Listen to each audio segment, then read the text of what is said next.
Entrust your soul to your faithful Creator. 1 Peter chapter 4. 1 Peter chapter 4. We're continuing with our study titled Exiled in the book of 1 Peter. 1 Peter chapter 4.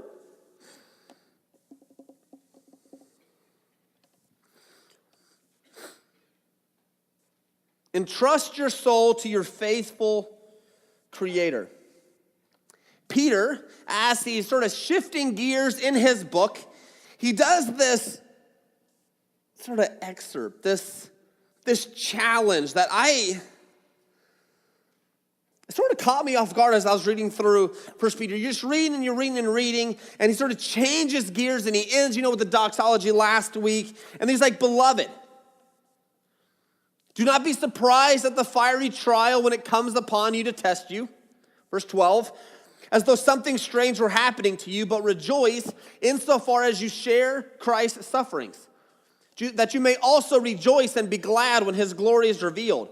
If you are insulted for the name of Christ, you are blessed, because the Spirit of glory and of God rests upon you. But let none of you suffer as a murderer or a thief or an evildoer or as a meddler.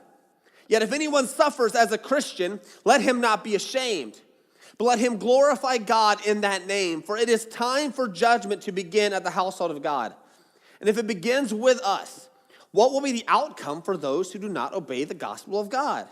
And if the righteous is scarcely saved, what will become of the ungodly and the sinner? Therefore, let those who suffer according to God's will entrust their souls to a faithful Creator while doing good. In verse 12, he tells them, don't be surprised.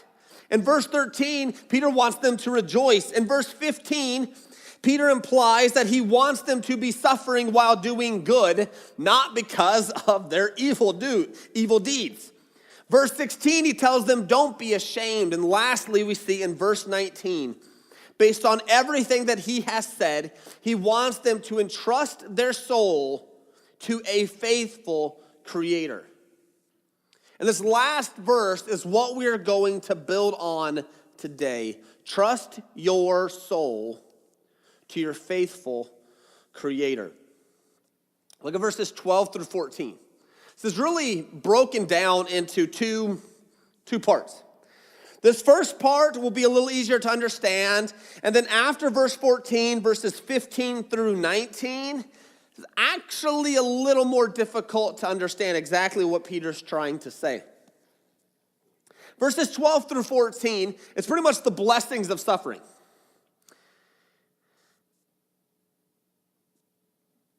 That just sounds funny to me, because suffering does not sound like it's a blessing.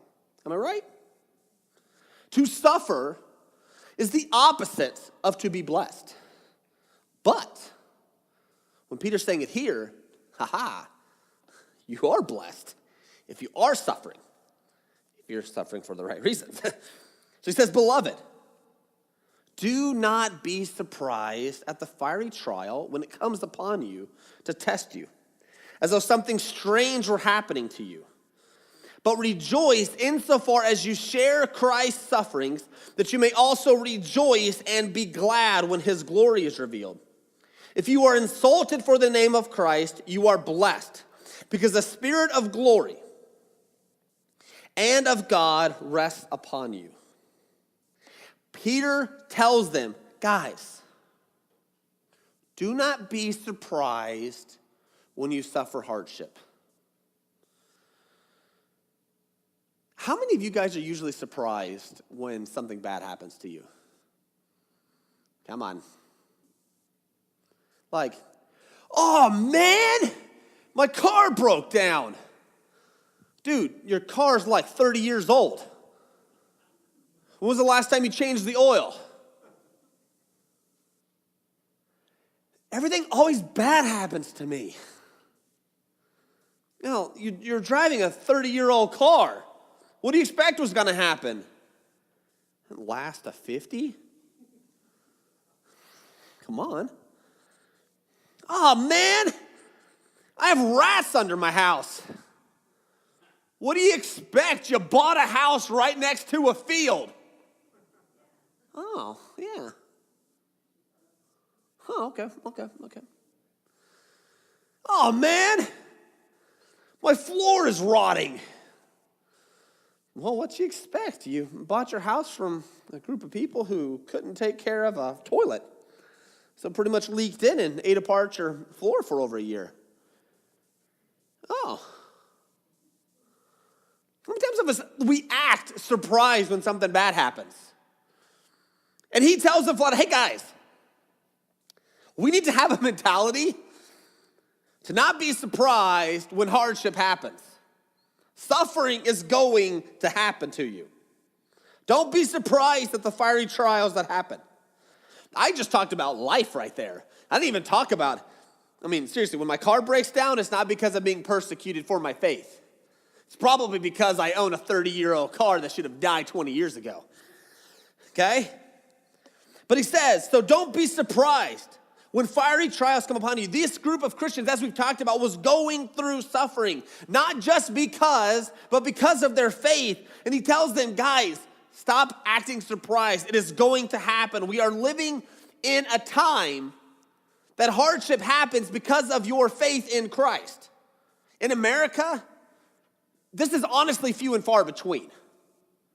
In the grand scheme of all the Christians that exist in the United States of America, and the amount of time people are legitimately persecuted for their faith, it is like 0.05%. Back in these days, Christians weren't a dominant force. They were few in towns that didn't exist, and it was very easy to pick on them and to blame them for everything that happened. He says, guys, don't be surprised when your town turns on you. Don't be surprised that if something strange is happening. Oh man, I can't believe it. But he says, don't be surprised, but verse 13, rejoice insofar as you share Christ's sufferings, that you may also rejoice and be glad when his glory is revealed. Verse 13, rejoice when you share in Christ's suffering. I am thankful that many of us have not gone through legitimate Christian persecution. That is just great, honestly. It is great that it hasn't happened. It is great that it has that incidents happen very infrequently. The only time I can say I have legitimately been persecuted for what I believed was at the summer after my freshman year in college, where I was fired after I shared the gospel with my boss. That's it. It was stinky, but I was home with my parents. So it's not like I was losing anything. That's it. And I share the gospel a lot with a lot of people. That's the only time something bad has happened. How many years ago was that? 10, 12, 13 years ago. So 33 years of life, one legitimate persecution. But here, it's happening a lot more frequently. He says, rejoice when you suffer for the name of Christ. We don't know where we will be as a nation in 10 years, 20 years, 30 years. We don't. There's the possibility of revivals and a variety of things that can happen. But if you legitimately suffer for the cause of Jesus Christ, don't be surprised. Rejoice. Rejoice.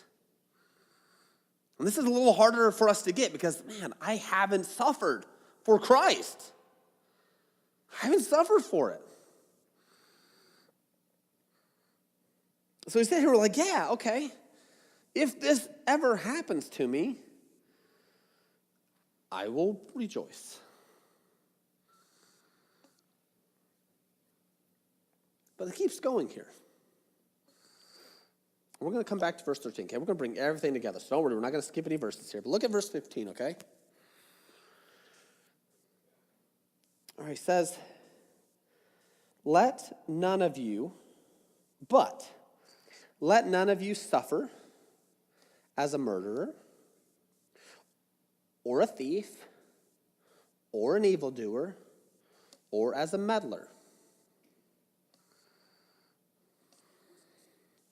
I thought that was the funniest list of bad things ever.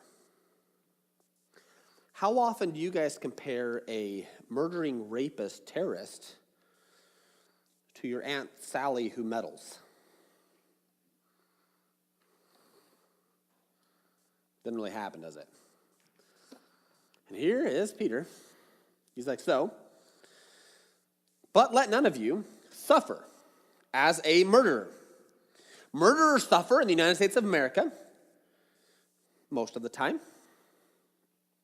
When they're caught, brought before a trial before their fellow citizens, and the fellow citizens examine the evidence, et cetera, and they're like, hey, you're guilty. And then they go to jail for, hopefully, the rest of their life. Or whatever the punishment happens to be. That is a suffering. So, let none of you guys suffer as a murderer. Or as a thief. When you steal or you commit a crime, you're going to suffer a punishment. Or when you commit evil. Or as a meddler.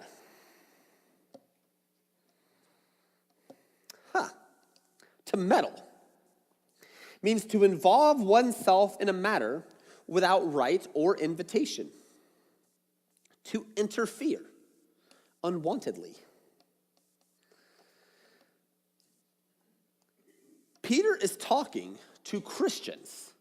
And he says, Christians, I don't want you to suffer because you murder.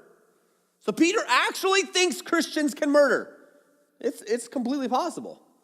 That's the wickedness inside us. Peter's well aware it happens. Second, I don't want you to suffer because you decided to steal or you decided to commit evil, or I don't want you to suffer because you couldn't mind your own business. And stop meddling. I have to laugh at this. There are two prominent ways I have seen meddling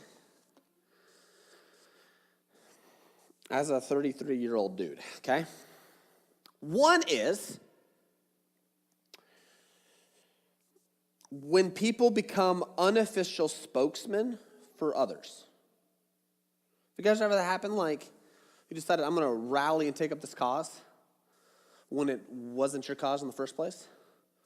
But you decided to come and meddle in business, and, well, I've heard it said amongst millions of people, or whatever, it's when someone has a complaint and then another rises up to represent that person and they get themselves involved in a situation they have no business getting involved in. The second one is actually probably the funniest one. You guys should try this on Facebook. This is so great. Okay, so Nick, this is like in April or March. Nikki asks this question. She asks this question. Do you have a cat and someone in your home who is/was allergic? And everyone is currently living harmoniously together, preferably without taking regular medication. Tell me your experience in the comments, please. It is spelled please, okay? So she asks, is there anyone who has a cat and is someone in your home allergic and not taking medicine? So a lot of well-intentioned people decided to all share with her wisdom of how she shouldn't do that. And here's what you should do. And here's my advice. And here's this. Nikki never asked for your advice on doing it. She just wanted to know, has anyone currently living allergic to cats not taking medication? I'm allergic to cats. Nikki wanted a cat. So she wants to know, is it possible? Nope, everyone's like, I wouldn't do it. The person who's allergic will be just just a miserable time. I don't think Nikki asked, how is it? No, she just wants to know, is anybody living in your house allergic to a cat and you currently have a cat? She got so much wise wisdom from all sorts of random people. Do you have a cat now? We do. Do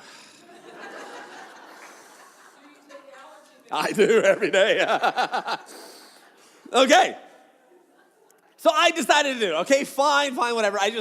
We have strict, it's working. It's working. But that was the question. But if you ever ask the question, just ask a loaded, like one of those baiting questions out there. And watch how many people rush in with their words of grand wisdom. And they'll never answer your question. That's meddling, people. It's meddling. I didn't ask you about your aunt cousin Susie's bad experience with a cat. I don't know what's up with my Aunt Susie's and Sally's today. I don't know. They're on the chopping block today. But so the thing is, here is Peter. And he's like, I don't want you to suffer as a murderer, a thief, an evildoer, or as a meddler because you can't mind your own business. He literally equates murder and thievery and evildoing with meddling. Don't meddle, people. Okay, so we're going to keep going. So he says, okay, guys, I don't want you to suffer because you decided to share your words of wisdom with people. And you get a backlash. He's like, I don't want you to suffer because of that. I want you to suffer. Yet if anyone suffers as a Christian, I want you to suffer for doing what is right, doing what is good. And if that's going on, don't be ashamed of your stand. And then he goes into verse 17. And this is one of those like, what is going on? He says, for it is time for judgment to begin at the household of God. And if it begins with us, what will be the outcome for those who do not obey the gospel of God? Wait a minute. Am I suffering because of God's judgment on me? Because as I recall, faith in the person and work of Jesus Christ means that I am not under condemnation. And if I'm suffering for being a Christian, for making good choices, for representing the cause of Christ, why am I being judged by God? Doesn't really make a lot of sense.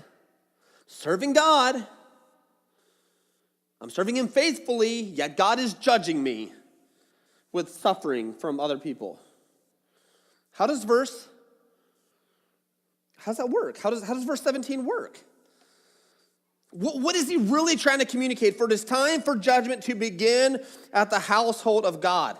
And it begins with us. And Peter's saying, God's judgment is working, is going on right now, and it starts here at the church. So here's a couple observations before we try to tackle exactly what this means. So the first one is Peter says the judgment begins with the household of God, and that's Christians. Okay, so we've seen that. That's the first observation we see in this passage. So the second one is Peter is comparing those who believe in the gospel and those who don't. So if you guys look, what will be the outcome for those who do not obey the gospel? So there's a comparison with those who believe it and those who don't. And then he says in verse 18, if the righteous, and then what will become of the ungodly and the sinner. And so Peter is making a comparison between those who follow the gospel and those who don't.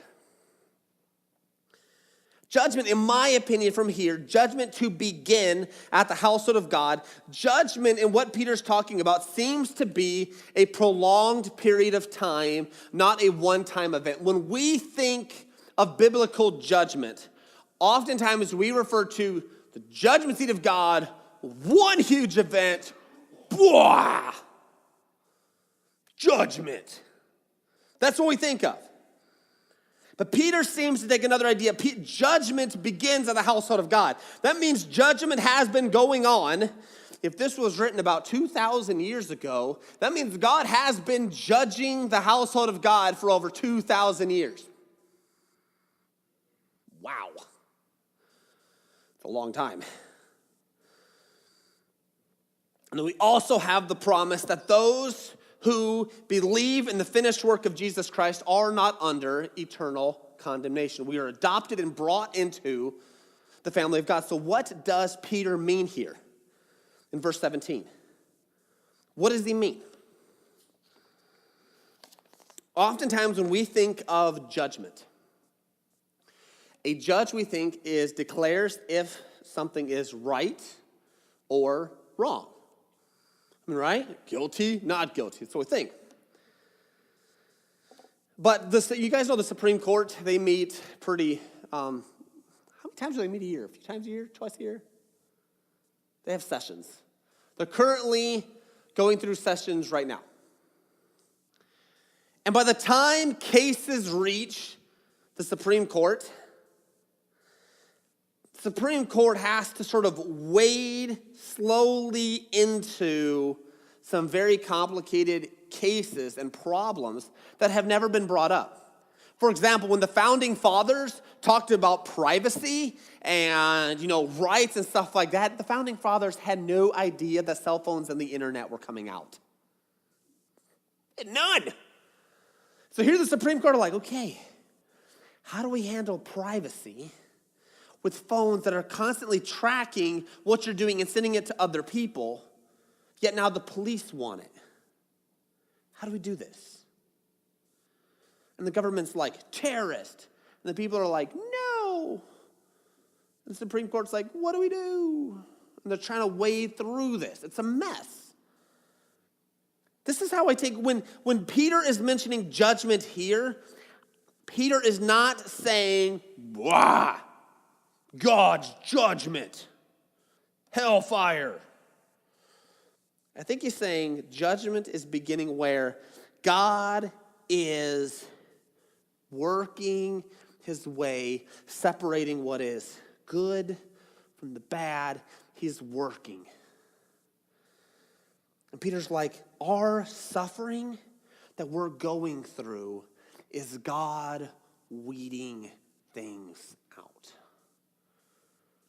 Suffering in your life, how often when suffering happens to you, you realize you don't trust God as much as you should. Has that happened? When you're going through hardship, you realize looking back as you're getting through, man, my faith is not as strong as I thought. My faith is struggling right now. I mean, when you watch your kids get sick and ill, and you're going through there, and you're worried for them, and you realize maybe my faith isn't as strong as it should. And God is using that event in your life to shape and to mold and to bring some clarity in your life. He also uses sufferings in people's life to separate those who claim they are Christians from those who actually are Christians. See, so often in people's lives, oh, I'm a Christian until something bad happens, then I hate God.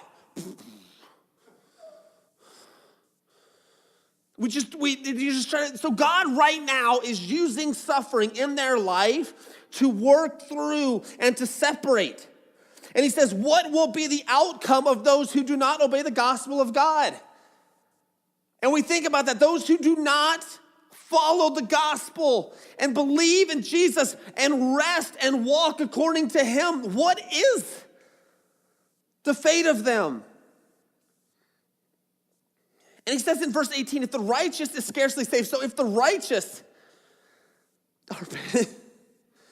are barely saved in life, as in if the righteous have it hard already in life, how bad is it going to be for those who are unrighteous? It's sort of a daunting picture that Peter points. If God is allowing hardship and suffering to happen to Christians, how bad is it going to be when he unleashes his wrath and fury on unbelieving evil, wicked people.